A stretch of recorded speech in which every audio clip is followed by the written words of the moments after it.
News Communication. Nouvel alignement avec Jason.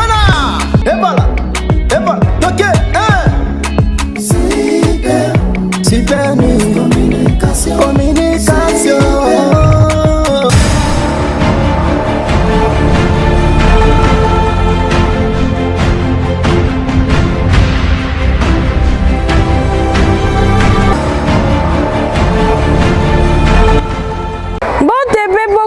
Muna balandinyo so ya Super News Communication magazine ya ba responsable ya boko lelo ngai merveille tout sikila ntonsa mine sengo mingi ko présenter les bino grande édition ya mokolo ya lelo kasi na tombeli bino banso bolandi bolam.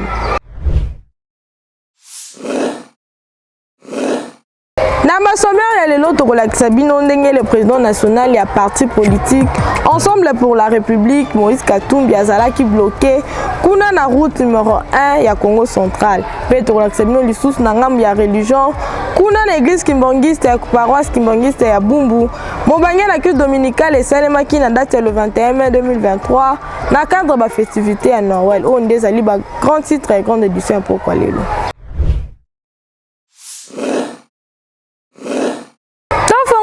Édition pour quoi les lots n'angambi ya politique et sengel boye que Super News Communication na sous za kanango pour na ko informer bino to collecte bino compte rendu à la 9e réunion ya conseil ba ministre ya date le 19 mai 2023 plus de détails la reportage de Super News Communication.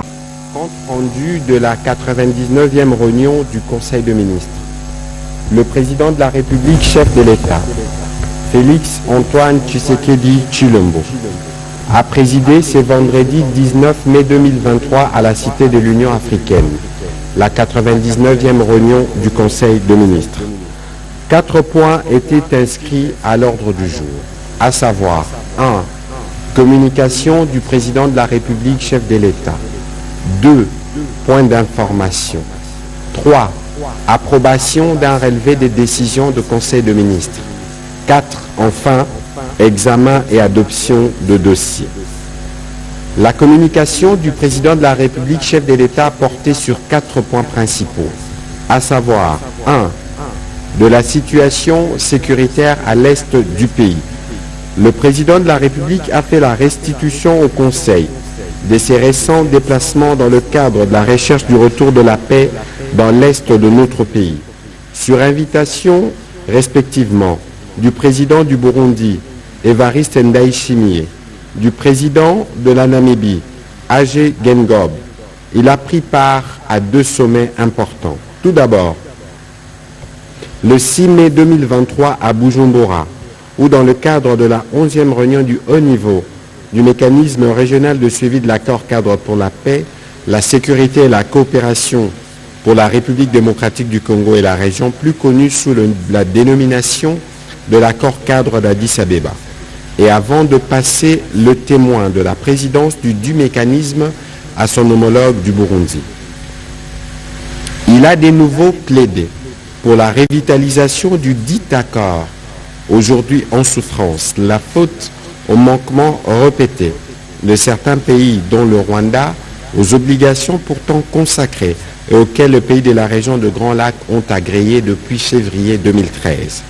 À ces propos, il a rappelé et fermement condamné l'agression dont notre pays fait l'objet de la part du Rwanda, sous couvert du mouvement terroriste M23, ceci en totale violation des engagements 2 et 3 de l'accord cadre portant respectivement sur la non-assistance aux groupes armés et sur le respect de la souveraineté de l'État, des États de la région de Grand Lac.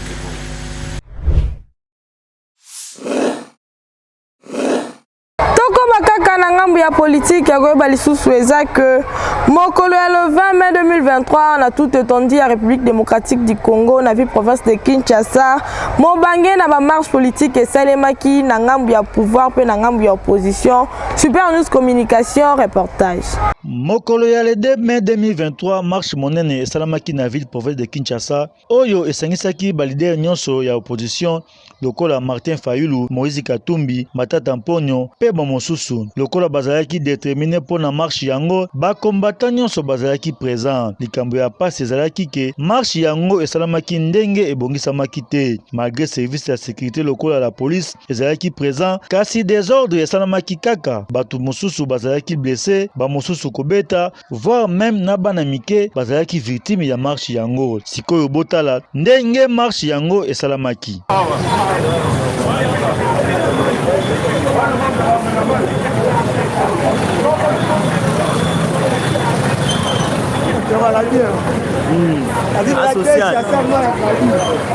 Papa nzama mona yo. Papa nzama mona yo.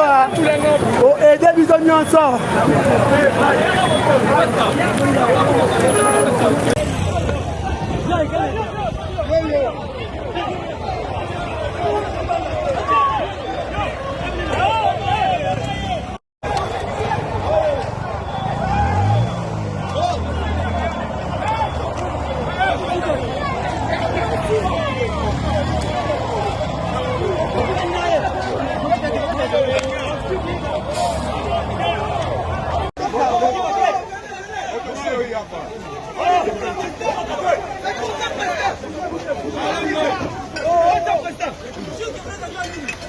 Tokosenga na balide politique nyonso avant kosala marche ya boye esengeli liboso ya kozala même morale na service ya sécurité pona kobatela la population na bino ya boye za kitoko te ya komona bizaleli ya boye marche bosalaka ezalaka pona lokumu ya mboka po ezala malamu kasi ezalaka pona intérêt na bino te sikoyo badega ya boye nani azali na pasi to nani azali na esengo en tout cas ezali kitoko soki moke te. Précision.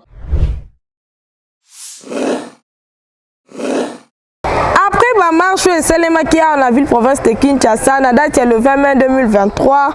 Kuna na ngambu ya opposition, Mobangé na point de presse et célébré reportage de Super News Communication.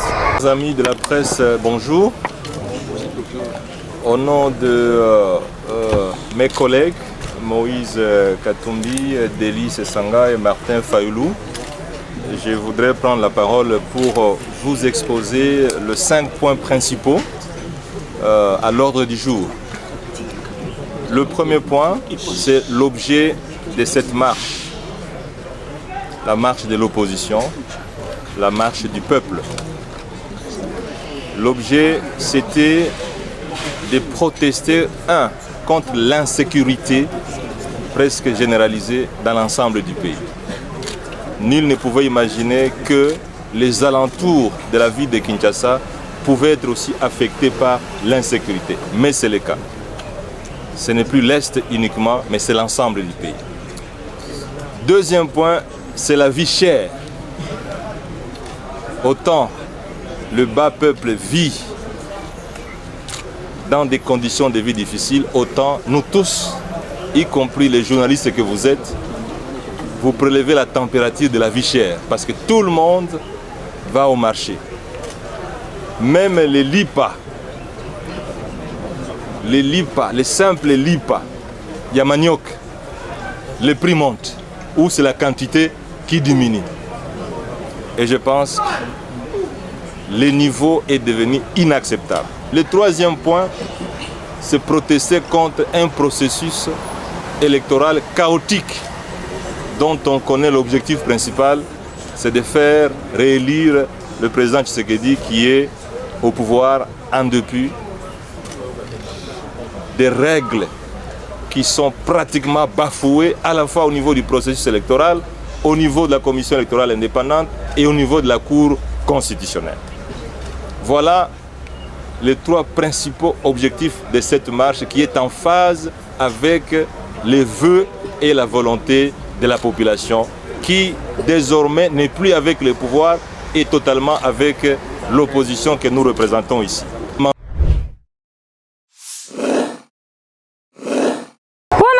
Na ngambu ya politique ya koyeba eza que Moïse Katumbi, le président national et parti Ensemble pour la République, azalaki bloqué kuna na route nationale numéro 1 ya Congo central. Plus de détails, la reportage au.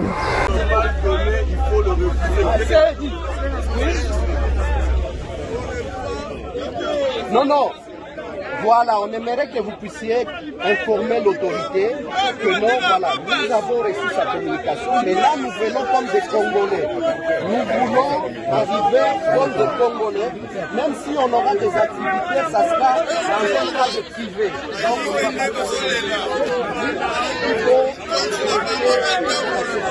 donc, nous voulons faire une activité citoyenne, même si ça vit dans une salle.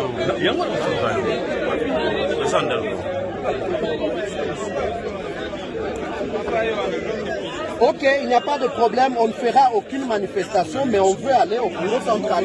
On veut aller comme des citoyens, sans activité. Et donc, vous avez notre parole, on ne fera pas d'activité, mais on veut quand même arriver au bureau central.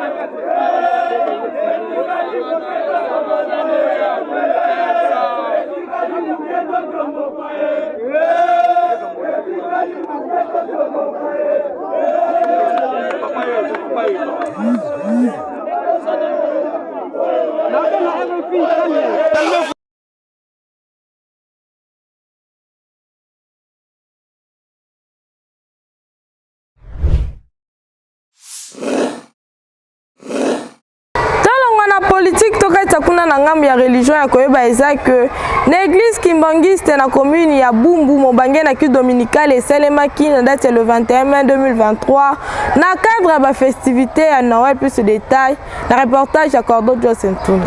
Dimanche le 21 mai 2023 Mobange na culte dominical esalemaki kuna na paroisse kimbangiste ya Bumbu epai wapi ba fidèle kimbangiste nyonso ya commune ya Bumbu bazalaki présent mpona kokumisa tata Nzambe kolo esupe tata Molimo Santu mokolo yango.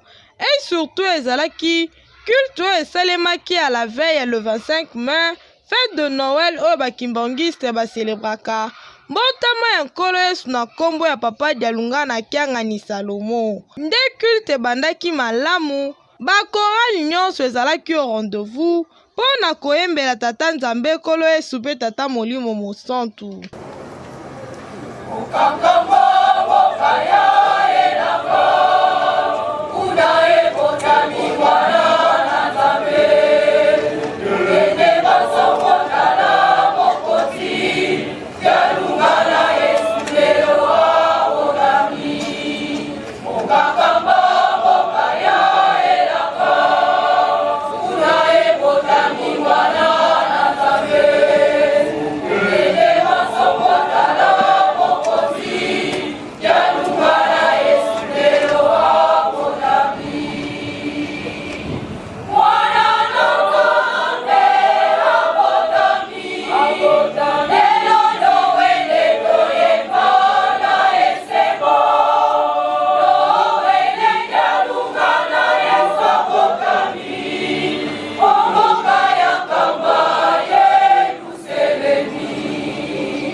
Zibule fumwambanza zibule tata bevezo za sweka maza kange satana zibule fumwambanza zibule tata pevezo za sweka maza kange satana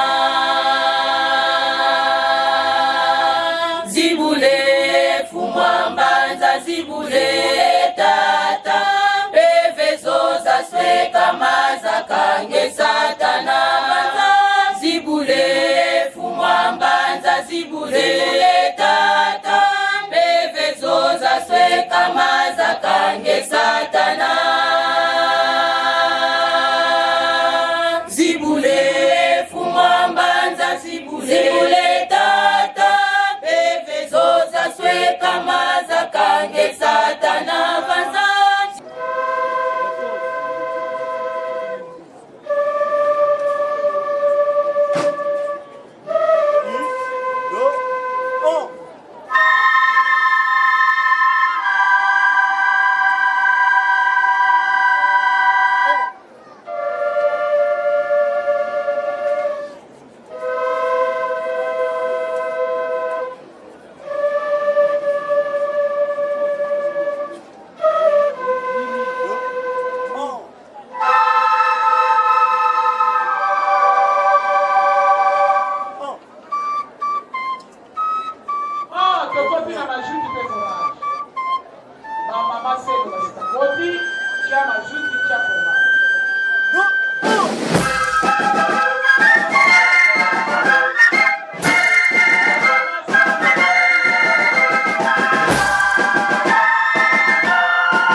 kafu epesamaki wana pona kaka kotondisa bandimi kimbangiste ya paroisse kimbangiste ya Bumbu na bilei ya molimo bolanda. Yango papa na message na ye ya le 14 kaka oyo dimanche alobi mibeko nde yango ezali kokwesa biso yango pe ezali kozongisa biso sima. Soki tokotosa mibeko tozo na pasi. Est-ce que yo zana komi kikisa? C'est-à-dire que pour bayeba yo, il faut mimoni sana nukenga inde. Lingomba oyo mon kolona yango nzambe tanga una likolo kuna ayake na komikisa. Talana no pasi ya monaki. Ami kikisaki. Pona ngana yo tokoma boy. Mama Pasteur Kiambonga lokola azali numéro 1 ya commune oyo ya Bumbu azangaki te kobakisa matei pona bandimi kaka ya papa Simo Kimbangu Kiangani.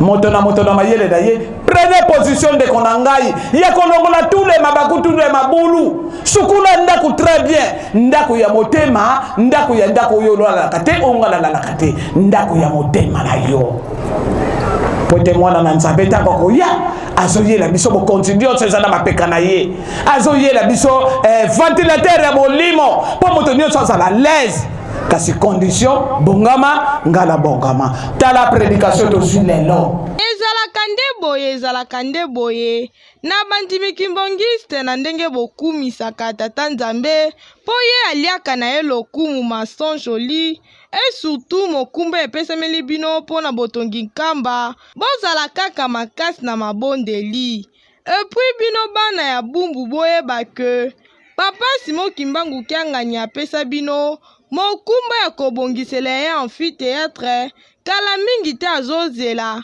bopesa ye fongola na maboko.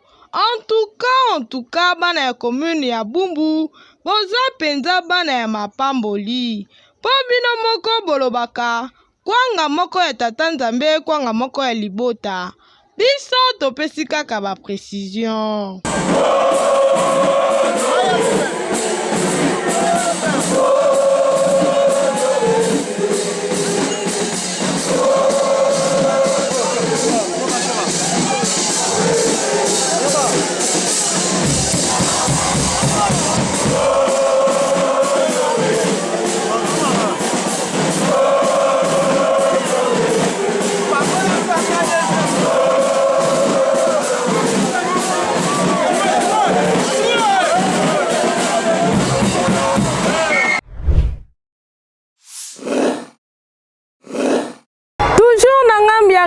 koyeba lisusu eza que chaque le 2 juillet pesame la famille de relégué Kimbangiste oyo tobengaka bana nkole na ntina wana balancer sensibilisation mpona milulu yango bolanda na reportage oyo.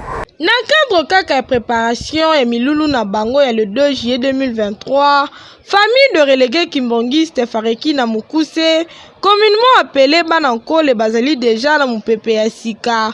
Oyo bakomata na yango na nkamba Nouvelle Jérusalem pona kokokisa mokumba oyo epesami la bango. Na yango ba réunion de sensibilisation ezosalema na ndenge ya kosakana te pona kaka reçu total emonana na mokolo ya feti yango. Direction générale nationale pe provinciale bazali kosenga na bana nyonso ya kole esika nyonso bazwami ete milulu na bango ebelemi esengami koparticiper massivement na bacommune respective pona lisanga nde elonga ekomonana soki nzambe asepeli bango bakozwa mapamboli.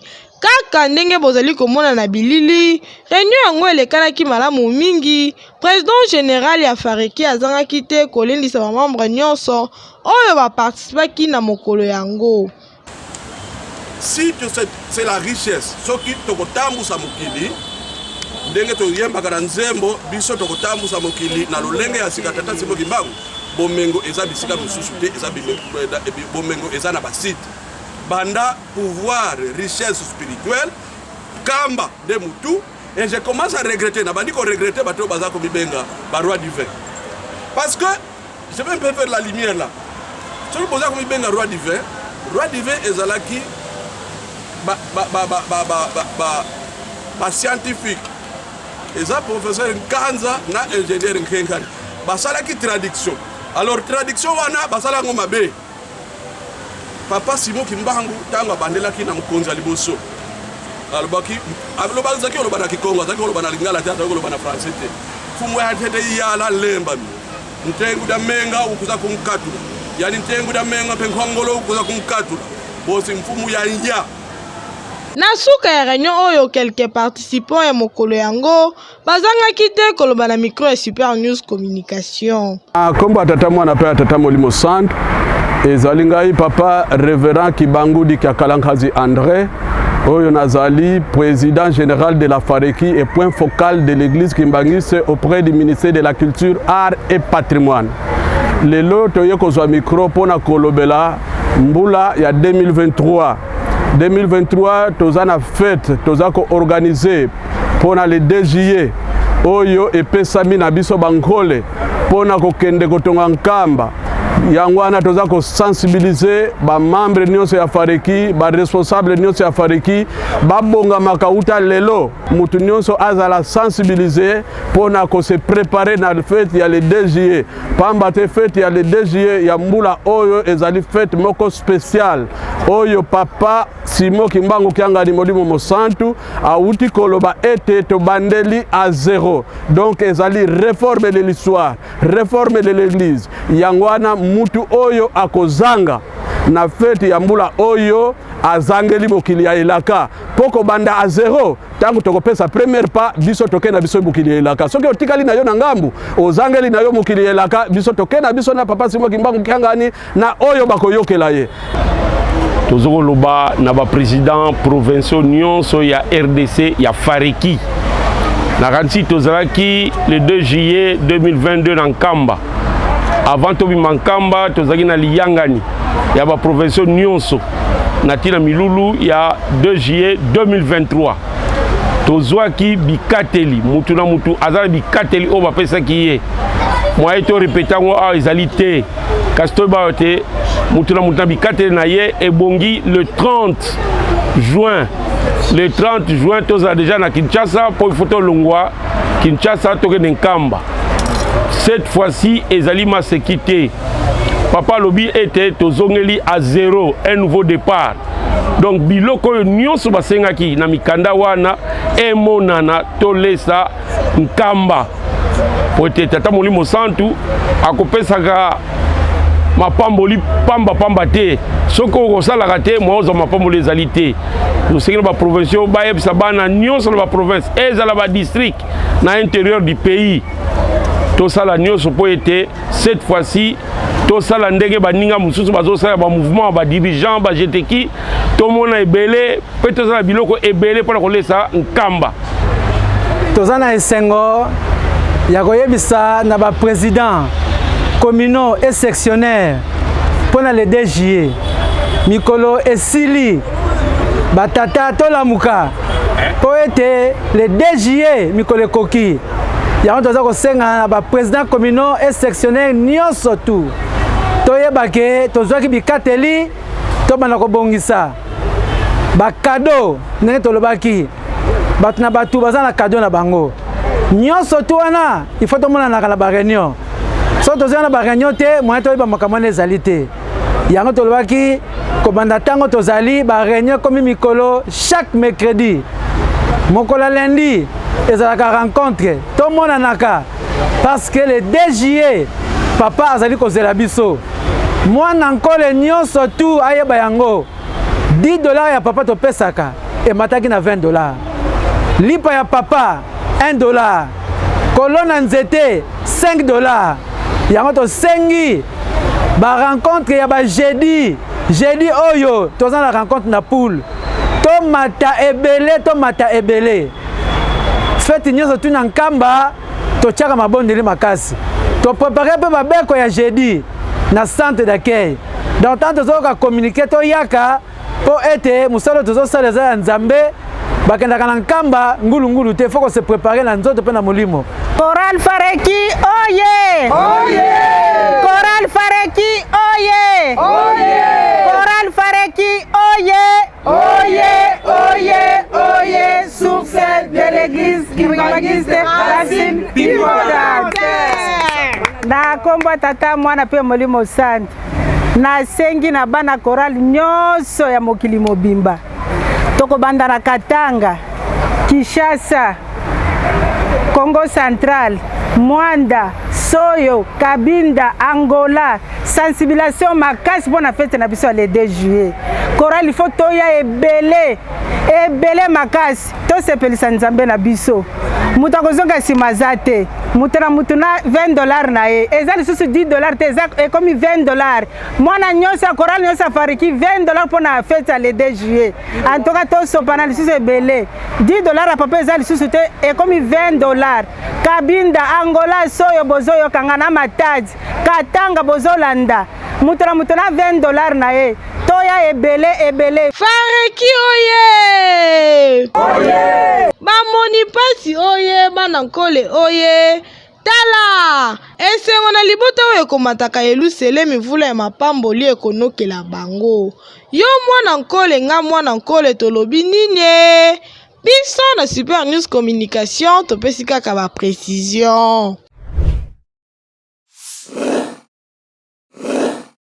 Comme na page promotionnelle nous avons besoin de la promotion ya maison entreprise top établissement na yo espace ezala kaka moko na Super News Communication benga biso numéro ezala affiché en poste téléviseur na bino bokoza na bino de cité pona lelo tozali na ngambo ya santé sengel boye bake bino ba bon so bozali na ba maladie ezali kotungisa bokono beta tour na esika oyo koza na de cité plus de détails na sport hall.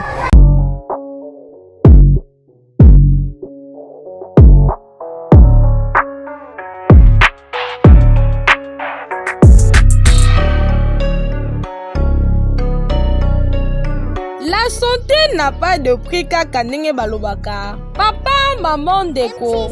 Clinique Forever Living Product. Batie ba produits alimentaires na disposition ya nyonso bazali konyo koma na bokono oyo. AVC, prostate, cancer, diabète, goitre, hernie discale, vision vergeture, bouton pétage, rhumatisme, asthme, sinusite, faiblesse sexuelle, hémorroïde, tension, obésité, sida pe maladie bongo na bongo. Awa ba maladie ezali je mukie solution pe lobiko ezali komonana. Ba produits alimentaires na bango ezosalema base ya plante aloe vera. Tala! Ba produits ndeko ezo rajeunir ba cellules, ezo purifier nzoto, pe ezo relancer ba système digestif, ezo stimuler système immunitaire, pe ezo rééquilibrer ba cellules. Yaka okozana de cité, zala yo moko témoignage ke ba memela témoignage ya loko. l'État. Qui ne risque rien n'a rien. Pour plus de détails, benga biso na numéro Oyo. Plus 243 89 89 14 528. Plus 243 89 89 14 528. Ah, la santé n'a pas de prix.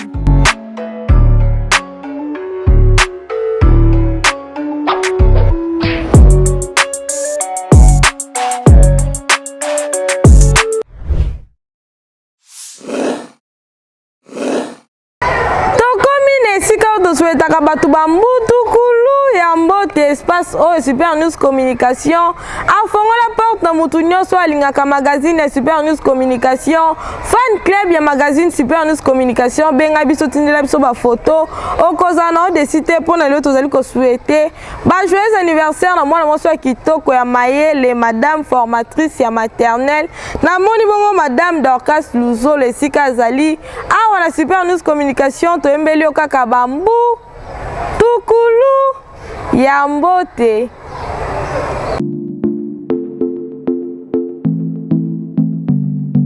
Ce soir c'est ton anniversaire.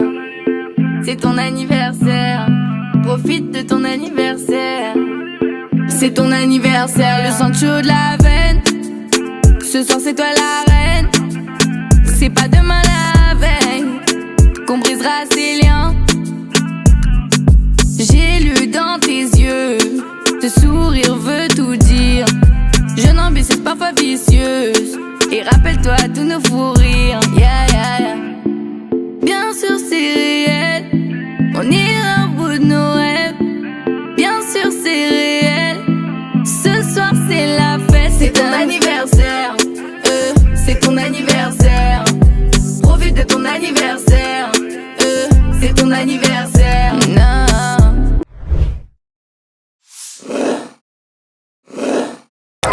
Merci pour la fidélité et confiance au PSAK Super News Communication magazine ya ba responsable ya poko lelo na tunisame kina esengo mingi composante lebino grande édition ya mokola lelo kasoki bosepe kina ba image oyo bozanga te ko pesa un grand merci na équipe technique et rédactionnelle mobile Super News Communication na sima ya caméra na mona ki bongo mbalo ya kitoko Dina Rabi édition betama ki dala ma journaliste Maël la Super News Communication montage et sima makepa Emirla Koeni misapiata lo mwasi ya kitoko coordination etikala immobile et pas cordon de cordon Sentona chef de état-major papa na Jordine Ntumba motema maman Blandine du Vova awa na Super News Communication motune ezalaka moko kasa vana tuna motuno yo botika ngana pesa mbote pe na remercier balandimine na Super News Communication depuis Congo Brazzaville pe République démocratique du Congo nayebi ke bozali ebele bolandaka Super News Communication bolingaka yango en tout cas